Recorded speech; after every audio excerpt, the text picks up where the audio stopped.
سبحانہ تعالیٰ نے صحیح دعا کرنے کی طرف توجہ دلائی. دونوں طرح کے لوگوں کی دعاؤں کا ذکر کر دیا تاکہ انسان سمجھ جائے کہ بہترین دعا کس کی ہے، جامع دعا کس کی ہے، فائدے والی دعا کس کی ہے.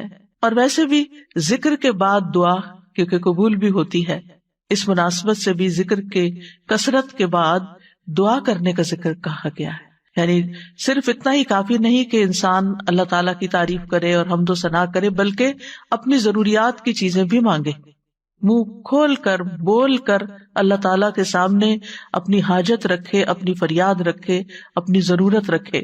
اسی لیے ذکر اور پھر دعا. اور پھر ان لوگوں کی یہاں مذمت کی گئی کہ جن کی دعاؤں کا مرکز اور محور صرف اور صرف دنیا ہوتی ہے. وَهُمْ عَنِ الْآخِرَةِ هُمْ غَافِلُونَ، اور آخرت سے وہ غافل ہی رہتے ہیں، آخرت کے بارے میں کچھ نہیں مانگتے. یعنی ان کی دعاؤں کا جو بڑا حصہ ہے یا صرف ان کی دعائیں دنیا کے گرد گھومتی.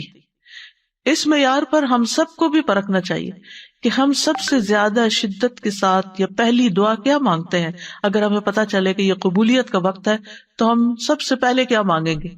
ہم میں سے ہر ایک کو اپنی اپنی دعاؤں کا جائزہ لینا چاہیے کہ کہیں ہم تو ان لوگوں میں شامل نہیں کہ جو صرف دنیا مانگتے ہیں، اور کیا واقعی ہمیں اپنی آخرت کی اور آخرت میں سے بھی بھلائی کے ساتھ آگ کے عذاب سے بچنے کی دعا ہمارے دل و دماغ پر ہے.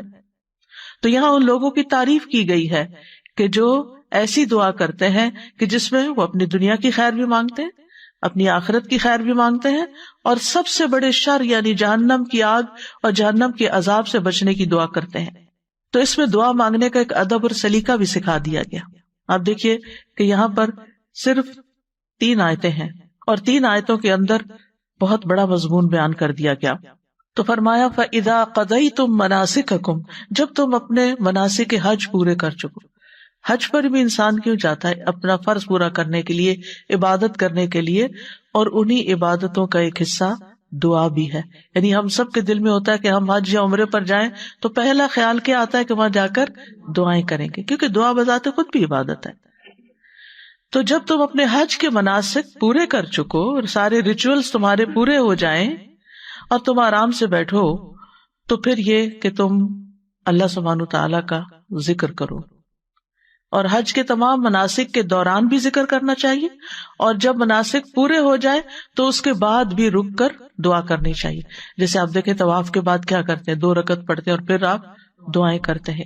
اسی طرح جب آپ کی سعی ہو رہی ہوتی ہے تو اس میں بھی آپ جہاں جہاں رکتے ہیں صفا مروہ پہ پھر دعائیں کرتے ہیں، اللہ کا ذکر کرتے ہیں، اور دوران سعی بھی. اور اسی طرح باقی منا میں، عرفات میں، ہر جگہ سب سے زیادہ جو چیز کی جاتی ہے، جو عبادت کی جاتی ہے، وہ دعا کی عبادت ہے.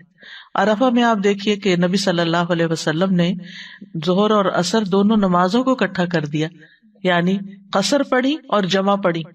یعنی گویا جو فریضہ ہے اس سے مختصر ترین وقت میں فارغ ہو گئے، پھر مختصر سا خطبہ دیا، اور باقی زوال شمس سے لے کر غروب شمس تک دعا ہی دعا کی. یعنی جو وقت کا ایک بہت بڑا حصہ دعائیں ہی دعائیں. اس سے بھی اندازہ کر سکتے ہیں آپ کہ دعا کی کیا اہمیت ہے ہماری زندگی میں، اور ہمیں کتنی دعائیں کرنی چاہیے. اور پھر یہ کہ نسک میں نہ صرف یہ کہ یہ چلو آتے ہیں، بلکہ جانور ذبح کرنا اور قربانی اور یہ تمام چیزیں بھی آتی ہیں. تو مراد یہ ہے کہ جب قربانی ہو جاتی ہے تو پھر ایک طرح سے حج کے تمام مناسک ادا ہو جاتے ہیں، اور اس وقت انسان اللہ کا ذکر کرے، یعنی حج سے فارغ ہونے کے بعد مراد ہے. اسی طرح جب ہم نماز سے فارغ ہو جاتے ہیں تو آخر میں ہماری سب سے اہم چیز دعا ہی ہوتی ہے. اور اس ذکر سے جو یہاں پر کہا گیا ہے اس سے مراد ایک تو منا کے دنوں کی تکبیرات ہے کہ سب سے زیادہ ذکر ان کا ہونا چاہیے، اللہ کی بڑائی بیان کرنی چاہیے. نماز کے بھی بعد سلام پھیر کر ہم سب سے پہلے کیا کہتے ہیں؟ اللہ اکبر. اسی طرح حج کے مناسک ادا کرنے کے بعد بھی اللہ اکبر.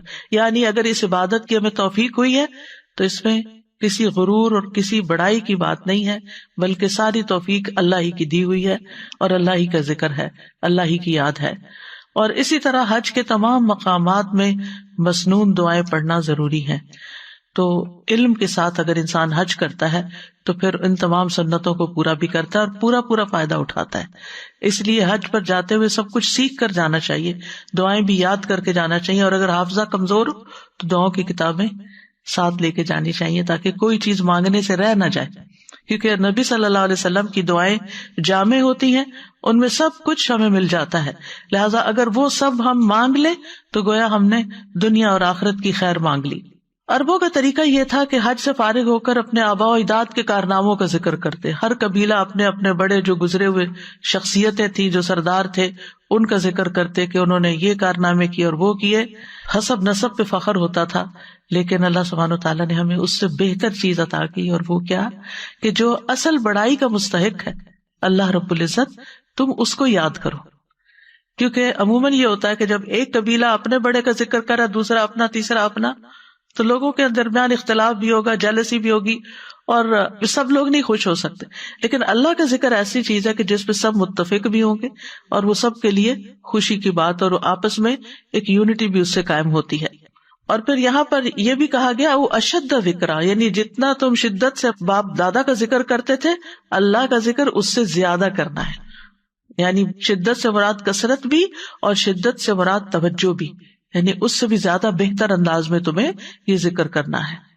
فَمِنَ النَّاسِ مَن يَقُولُ رَبَّنَا آتِنَا فِي الدُّنْيَا وَمَا لَهُ فِي الْآخِرَةِ مِنْ خَلَاقٍ، لوگوں میں سے کوئی ایسا ہے جو کہتا ہے اے ہمارے رب ہمیں دنیا دے دے، دنیا کی بھلائیاں دے دے، اس کے لیے آخرت کا کچھ حصہ نہیں۔ یعنی یہاں کچھ سے مراد یعنی کچھ لوگ ہیں جو یہ کرتے ہیں، اور اس دور میں مشرکین مکہ ایسا کرتے تھے، کیونکہ ان کے پاس کوئی دین نہیں تھا ایکٹیو شکل میں۔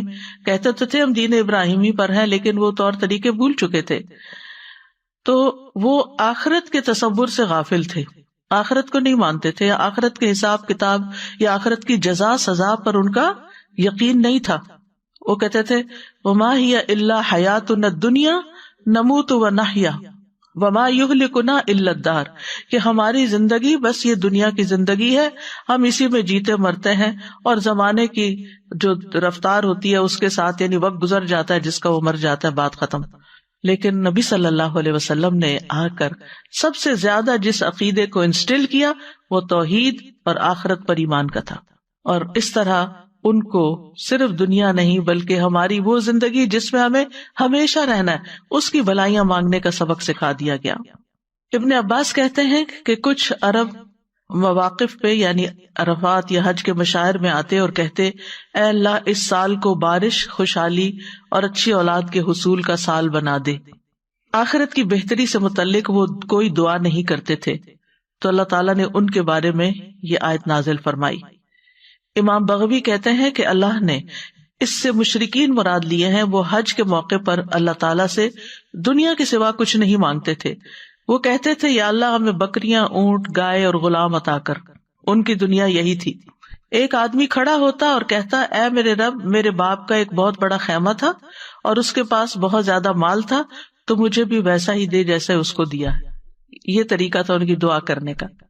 قتادہ کہتے ہیں یہ ایسا بندہ ہے جس کی نیت صرف دنیا کی ہوتی ہے، یہ دنیا کے لیے خرچ کرتا ہے، اسی کے لیے عمل کرتا ہے اور اسی کے لیے تھکاوٹ اور مشقت اٹھاتا ہے، آخرت اس کے ذہن میں نہیں ہوتی، آخرت کی جزا اور آخرت کا فائدہ۔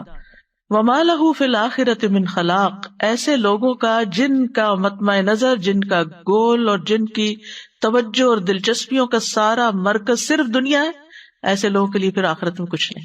جو آخرت کو بھول کر زندگی گزار رہے ہیں یعنی غفلت میں پڑے ہوئے ہیں، پھر ان کے لیے آخرت میں کچھ نہیں ہوگا، صرف دنیا مانگتے ہیں، دنیا چاہتے ہیں، دنیا کے لیے محنت کرتے ہیں تو ان کو دنیا ہی ملے گی، اور اگر وہ دین کے کام بھی دنیا کمانے کے لیے کر رہے ہیں تو بس صرف دنیا ہی ملے گی، آخرت نہیں ملے گی۔ قارون کے پاس بہت بڑی دولت تھی، اس کے خزانوں کا حال یہ تھا کہ خزانوں کی کنجیاں، خزانے نہیں، خزانے تو پتہ نہیں پھر کتنے ہوں گے، ان کی کنجیاں طاقتور آدمیوں کی ایک پوری جماعت مشکل سے اٹھا سکتی تھی۔ تو اس دولت کی وجہ سے قارون کے اندر فخر اور گھمنڈ پیدا ہو گیا تھا، تکبر پیدا ہو گیا تھا۔ تو اس وقت کچھ صالح بندوں نے اس کو یہی نصیحت کی تھی کہ دولت پر فخر نہ کرو، بلکہ اللہ نے تجھے جو دیا ہے اس سے آخرت کا طالب بنو، یعنی اس سے اپنی دنیا نہیں آخرت کماؤ اور دنیا کا بھی حصہ نہ بھولو، یعنی دنیا میں بھی تمہیں جو ملنا ہے مل جائے گا، دنیا کا فائدہ بھی اٹھاؤ، لیکن اس دنیا سے اپنی آخرت کمانا نہ بھولو۔ اور عقل مند انسان وہی ہوتا ہے جو دنیا میں رہتے ہوئے دنیا کی ہر چیز سے اپنی آخرت کمانے کی فکر کرتا ہے. یعنی مومن جو ہوتا ہے وہ صرف اکیلے دنیا کی فکر نہیں کرتا. مثلاً اگر کسی کی اولاد بگڑ جاتی ہے تو وہ صرف یہ دعا نہیں کرتا کہ اللہ اس کو دنیا میں فلاں کامیابی عطا کر دے، بلکہ وہ اس کی دنیا سے زیادہ اس کی آخرت کی فکر کرتا ہے. اور جس کے سامنے آخرت نہیں ہوتی وہ صرف دنیا کی بات کرتا ہے کہ اگر یہ بچے نے پڑھا نہیں یا بچہ صحیح نہیں ہوا تو پھر اس کی دنیا خراب ہو جائے گی، اس کو کوئی پوچھے گا نہیں، اس کے کوئی کمانے کا ذریعہ نہیں ہوگا، اس کے لیے دنیا تنگ ہو جائے گی. اور اس وقت بالکل آخرت ان کے ذہن سے نکلی بھی ہوتی ہے کہ دنیا میں بگاڑ کا مقصد صرف دنیا کا بگڑنا نہیں ہے بلکہ اس سے مراد آخرت کا بگاڑ بھی ہے. یعنی دونوں چیزیں انسان کی بگڑتی ہیں. تو مراد اس سے یہ ہے کہ انسان دنیا کی دعا بھی مانگے اور آخرت کی بھی مانگے. یعنی دنیا میں انسان کا بہت بڑا حصہ کیا ہے؟ وہ حصہ ہے کہ جس سے وہ ابدی زندگی کو حاصل کر لیتا ہے. وَمِنْهُمْ مَنْ يَقُولُ رَبَّنَا آتِنَا فِي الدُّنْيَا حَسَنَةً وَفِي الْآخِرَةِ حَسَنَةً وَقِنَا عَذَابَ النَّارِ. اور ان لوگوں میں سے بعض ایسے ہیں جو بلند ارادوں والے ہیں، جو بڑی بات سوچتے، جن کی سوچ بڑی ہے، جن کا ہورائزن بڑا ہے، وہ دنیا اور آخرت دونوں مانگتے ہیں. وہ کہتے ہیں ہمیں دنیا میں بھی بھلائی عطا کر اور آخرت میں بھی بھلائی عطا کر. وہ بھلائی جو دنیا میں وہ طلب کرتے ہیں اس میں ہر وہ خیر شامل ہے جس کا ملنا بندے کو پسند ہوتا ہے.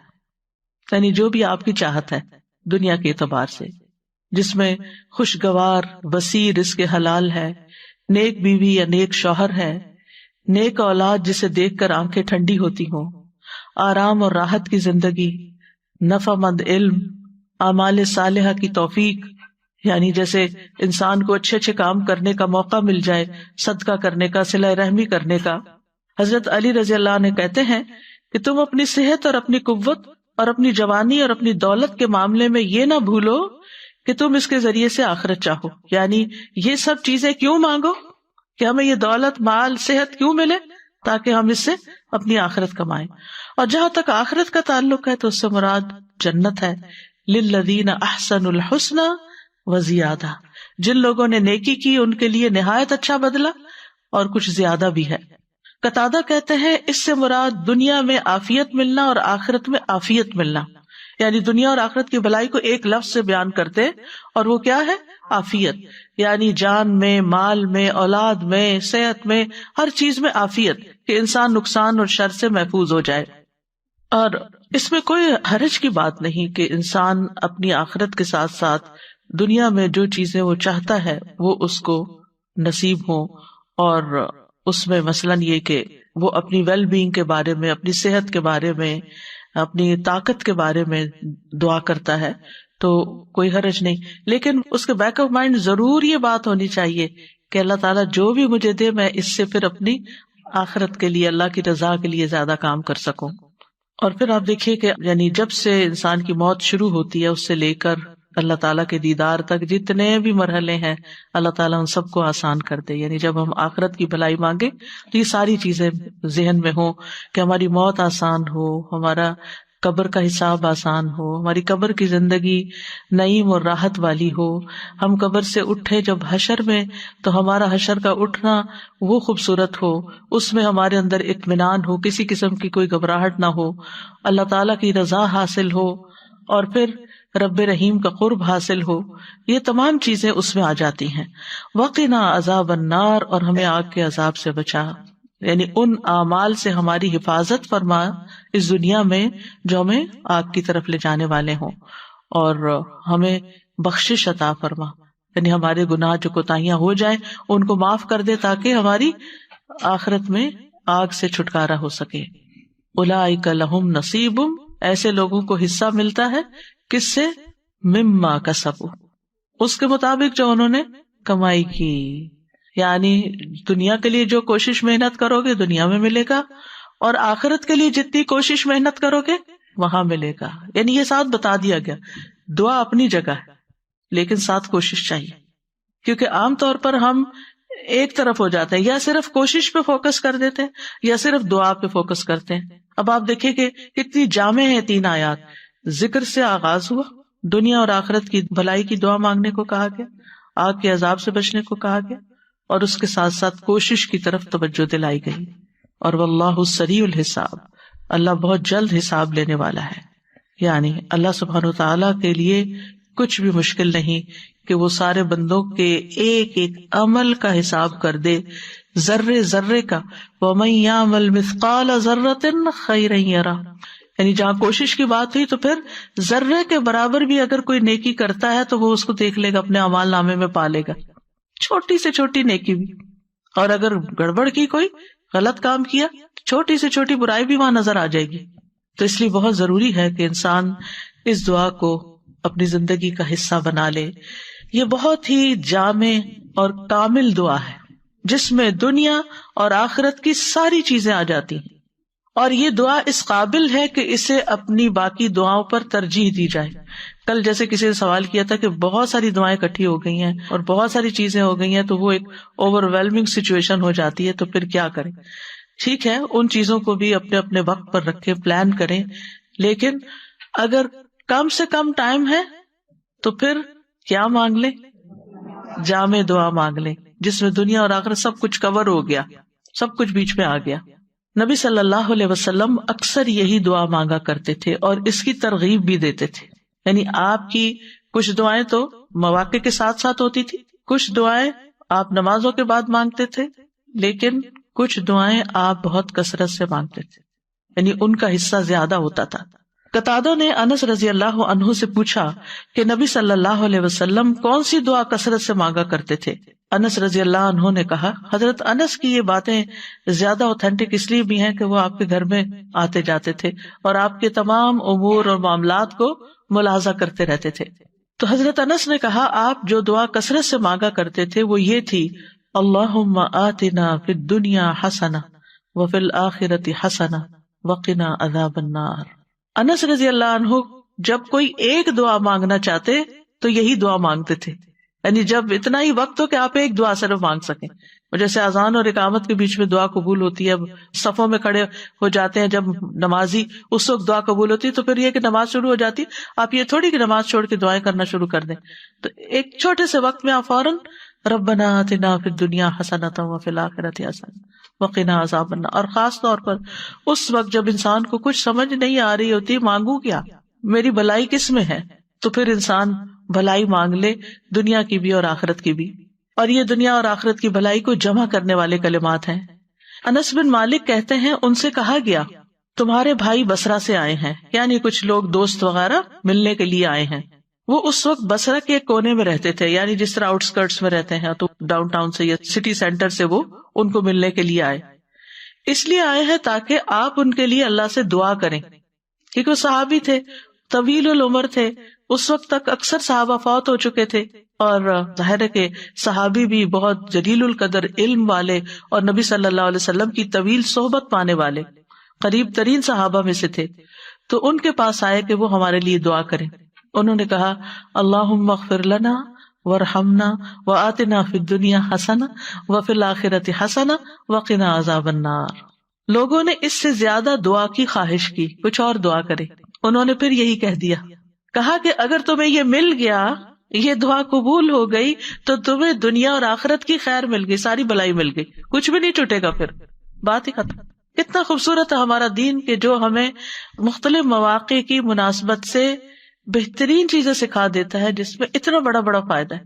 یہ خزانوں کی کنجیاں ہیں، خزانے ہیں یہ جن کی ہم قدر نہیں کرتے. ہم میں سے ہر ایک کو پتا ہے یہ دعا ہے، لیکن کون کتنی تاکید سے مانگتا ہے بھول جاتے ہیں.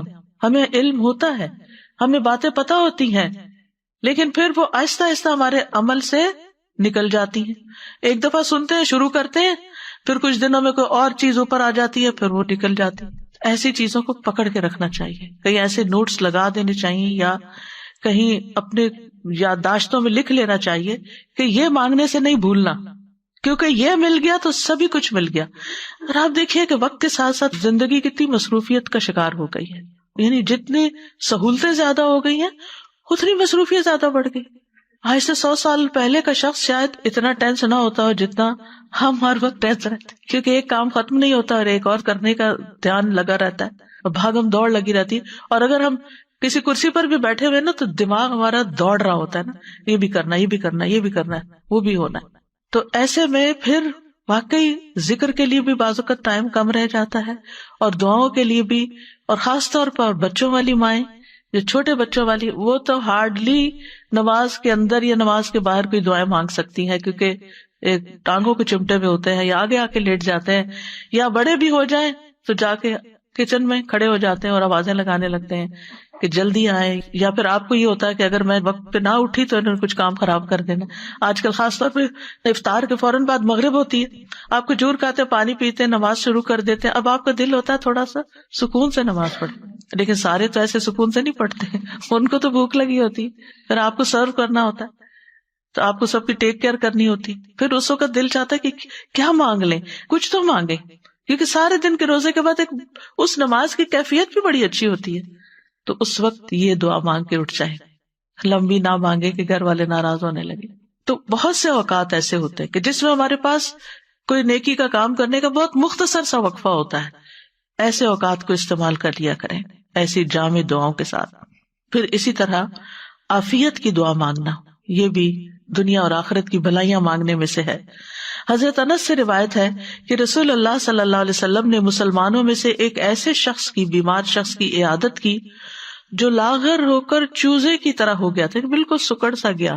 تو رسول اللہ صلی اللہ علیہ وسلم نے اس سے فرمایا، کیا تم اللہ سے کسی چیز کی دعا کرتے تھے یا اس سے کچھ مانگا کرتے تھے؟ اس نے کہا، جی ہاں، میں کہتا تھا، اے اللہ تو مجھے آخرت میں جو سزا دینے والا ہے وہ دنیا میں ہی دے دے. اس پر رسول اللہ صلی اللہ علیہ وسلم نے فرمایا، سبحان اللہ، تم میں اتنی